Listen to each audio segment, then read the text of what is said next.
Aujourd'hui, nous allons aborder l'histoire et la signification de la Brit Mila, de la circoncision, une pratique qui est extrêmement importante et essentielle dans le Ham Israël. Allons voir cela.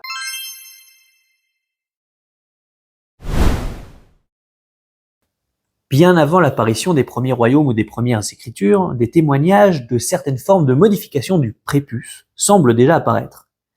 Des gravures rupestres du Sahara, difficiles à interpréter, pourraient représenter des hommes dont les organes génitaux ont été incisés ou modifiés. Ces images datent de plusieurs millénaires et montrent que les sociétés préhistoriques avaient déjà recours à des gestes correspondant à la circoncision. En Afrique de l'Est et en Afrique centrale, on retrouve des pratiques anciennes intégrées aux rites d'initiation. La circoncision y accompagne souvent l'entrée dans l'âge adulte. Elle marque une transformation sociale, la préparation à assumer des responsabilités, l'intégration dans la communauté masculine. Mais ce geste n'est pas universel. Certaines sociétés africaines ne la pratiquent pas du tout. Et celles qui l'adoptent le font pour des raisons variées, comme la cohésion du groupe, la symbolique du passage, la piété rituelle ou même une distinction sociale. Ce premier stade montre que la circoncision n'est pas à ce moment-là une pratique uniquement religieuse. Elle apparaît plutôt comme un geste social ancien utilisé pour marquer des étapes dans la vie des individus. Aucun cadre théologique solide n'existe à ce stade. Le geste circule, change de forme et change de sens. L'Égypte également est souvent présentée comme la première civilisation structurée ayant pratiqué la circoncision. La preuve la plus connue est le bas-relief de Saqqara, représentant une intervention sur l'organe génital d'un adolescent. Cette scène a longtemps été interprétée comme une circoncision à l'égyptienne. Mais aujourd'hui, les spécialistes sont un peu plus prudents. L'intervention représentée pourrait être une incision dorsale et non une ablation complète du prépuce. De plus, les papyrus médicaux, pourtant très complets, ne décrivent jamais clairement la circoncision comme une procédure standard. L'étude des momies nuance encore cette vision.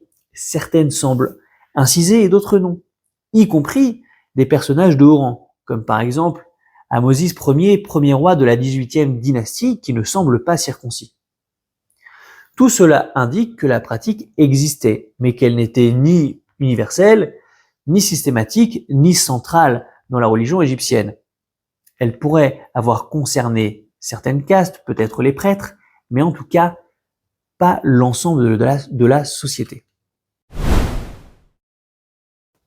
En avançant dans le Proche-Orient antique, on rencontre de nombreux peuples ayant pratiqué une forme de circoncision ou d'incision.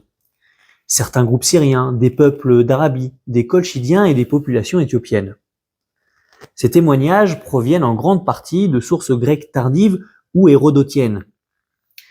Mais ces inscriptions manquent de précision. On ne sait pas toujours s'il s'agit d'une incision partielle, d'un rite d'initiation, d'une ablation complète ou d'un simple traitement de pureté. Les pratiques varient selon les périodes, les régions et les influences culturelles.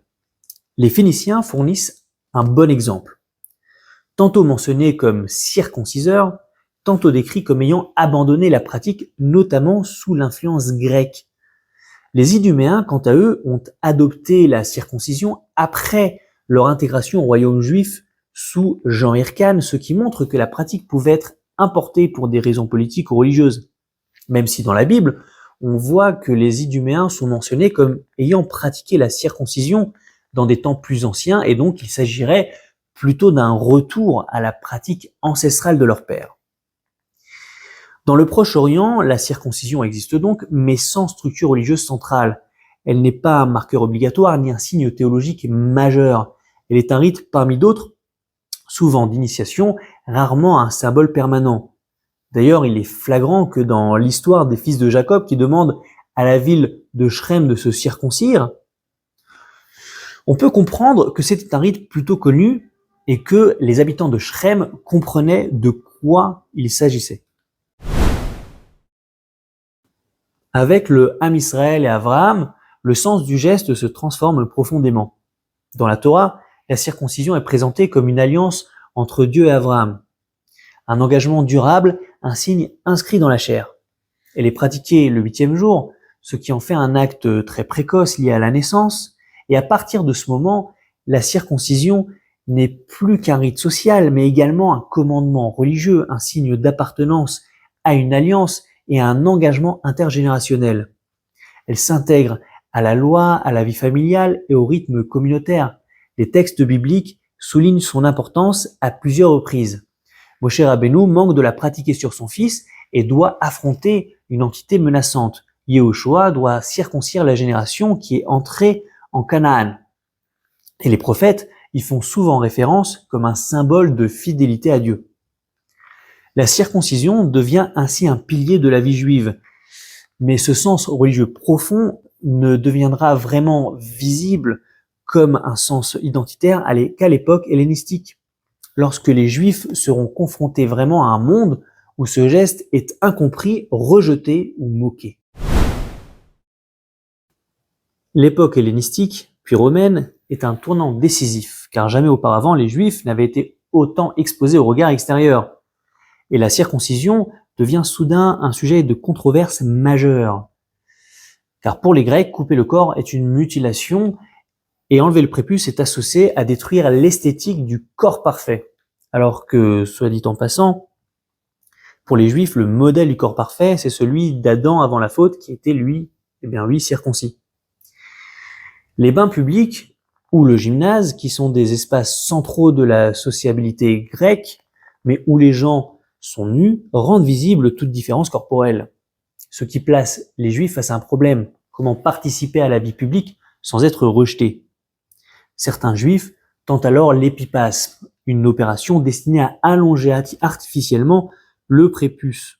Les autorités juives, bien entendu, y voient une menace. C'est une assimilation à la culture hellénistique. Pour les Romains, s'ajoute d'ailleurs un nouveau problème. C'est un signe distinctif trop visible.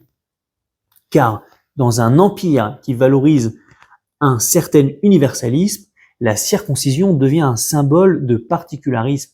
Et Hadrien va jusqu'à interdire la circoncision, ce qui contribue au climat qui mènera ensuite à la révolte de Bar Korba. La circoncision n'est pas seulement un rite religieux, donc elle devient un enjeu politique, un enjeu culturel et juridique.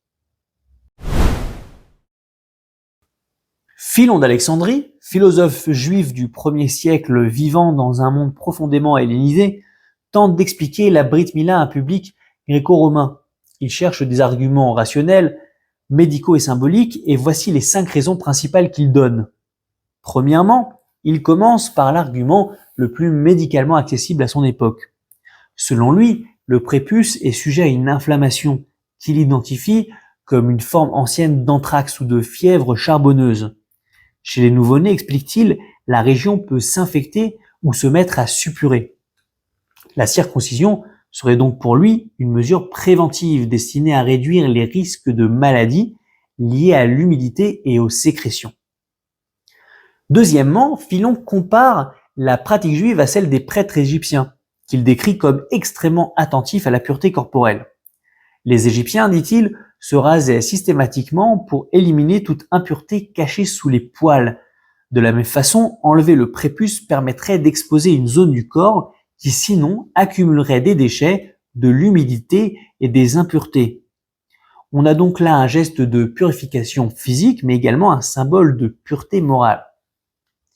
Troisièmement, Philon affirme que la circoncision permettrait une meilleure émission du sperme, car rien n'entraverait sa sortie. Et selon la médecine antique, qui est inspirée d'Hippocrate et d'Aristote, la semence coulerait mieux lorsque rien ne la retient. La circoncision devient donc un moyen d'assurer une fécondité optimale, voire même une meilleure vigueur reproductive. Quatrièmement, l'un des arguments les plus symboliques de Philon est que le gland circoncis ressemblerait davantage au cœur.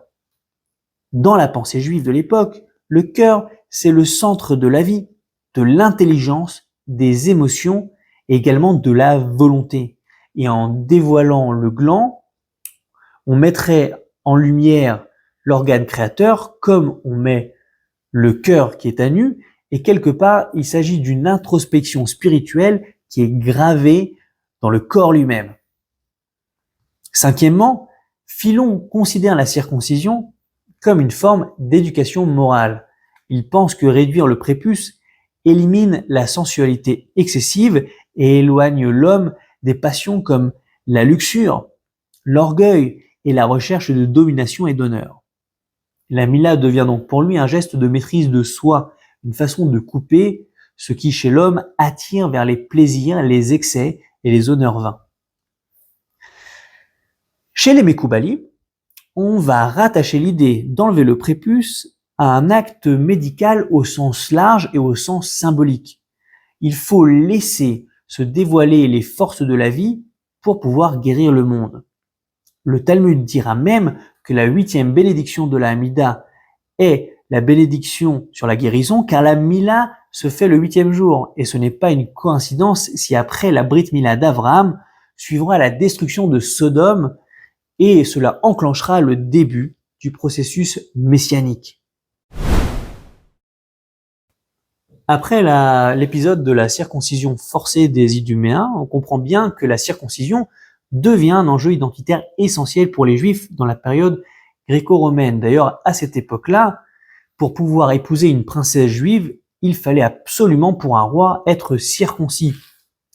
Dans ses Antiquités judaïques, Flavius Joseph raconte que la belle Drusilla, sœur d'Agrippa II, ne pouvait épouser donc qu'un homme circoncis, conformément à la loi juive, et 2 rois voulurent l'épouser. Le premier est Antiochus d'Apamée, mais qui lui, après avoir promis de se circoncire, se rétracta au dernier moment, et donc Drusilla ne l'épousa pas, mais Aziz, roi d'Émèse, lui accepta immédiatement de se circoncire pour elle, et donc Drusilla devint son épouse. Les premières communautés chrétiennes sont issues du judaïsme, et pour les chrétiens d'origine juive, la circoncision va à ce moment-là naturellement de soi. Mais avec l'arrivée massive de convertis non juifs, la question devient centrale. Doit-on imposer la circoncision à ceux qui entrent dans la nouvelle foi? Paul défendra une position nouvelle. La circoncision physique n'est plus obligatoire, dit-il, ce qui permet l'ouverture du message chrétien au monde non juif. Il introduira l'idée de la circoncision du cœur, une transformation intérieure, plutôt que le geste corporel, et à partir de ce moment-là, le christianisme s'éloignera de la circoncision dans la chair. À travers toutes les civilisations, la circoncision a pris des formes et des sens bien différents. Mais dans la tradition d'Israël, elle devient bien plus qu'un rite ancien. Elle est le signe concret de l'alliance entre Dieu et Abraham, un engagement inscrit dans la chair et transmis de père en fils. Même lorsque les empires s'y opposent, même lorsque l'environnement culturel la méprisait, la Brit Mila resta pour le peuple juif un acte de fidélité, de confiance et de continuité. Elle exprime le lien avec Dieu, ne dépend pas des modes ou des puissances, mais d'un engagement intérieur assumé collectivement depuis des millénaires. Et aujourd'hui encore, ce geste minuscule rappelle une vérité immense. Israël existe parce qu'il garde cette alliance, et l'alliance demeure parce qu'elle est vécue génération après génération dans le corps, dans la mémoire et dans la foi.